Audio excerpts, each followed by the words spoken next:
সংখ্যালঘু বলে একটি শব্দ উচ্চারণ করা হয়। এদেশের সংখ্যালঘু বলতে কোনো শব্দ নেই। এদেশে সবাই আমরা মানুষ, আমাদের মানবিক মূল্যবোধ নিয়ে আমরা এদেশে বসবাস করতে চাই। একতার বাংলাদেশে আজকে যারা এখানে উপস্থিত হয়েছে, গণ্যমান্য ব্যক্তিগণ, বিভিন্ন সম্প্রদায়ের লোকেরা, তারা আজকে যে বার্তা এখান থেকে ছড়িয়ে দিয়েছে, আমরা আশা করি আমরা এ দেশকে নতুন উদ্যমে, তারুণ্যের উচ্ছলতায় আমরা এই দেশকে গড়ে তুলতে চাই।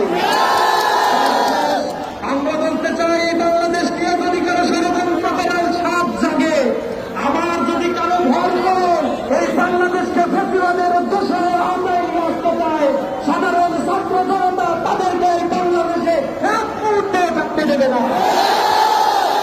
বন্ধুগণ, এই বাংলাদেশ আমাদের, স্বাধীনতা উত্তর এই বাংলাদেশে নিঃশ্বাস ফেলার মতো অবকাশ আমরা পাই নাই। আমাদেরকে নানা ধরনের ত্যাগ দিয়ে এদেশের মানুষের বাক স্বাধীনতা, সাংবিধানিক মানবিক মূল্যবোধকে কমিয়ে দেওয়ার জন্য চেষ্টা করা হয়েছে। আজ মানুষেরা জেগে উঠেছে, জাগ্রত মানুষের কণ্ঠস্বরকে রোধ করার মতো কোনো চক্রান্ত করার মতো কোনো শক্তি নাই। আমি সর্বোপরি বলতে চাই, আমাদের ঘরে আলোর অভাব কবু নাহি হবে আর, আকাশ আলোক বাঁধি আমি দূর করিবে অন্ধকার, শস্য শ্যামলা এই মাটি মার অঙ্গ পুষ্ট করে আনিবে অটুট স্বাস্থ্য সবল দেহ মন ঘরে ঘরে।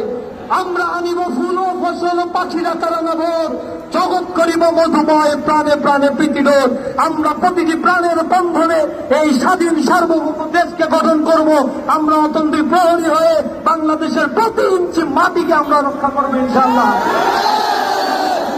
সকল ধন্যবাদ জানিয়ে আমার কথা শেষ করছি। আসসালামু আলাইকুম ওয়া রাহমাতুল্লাহ।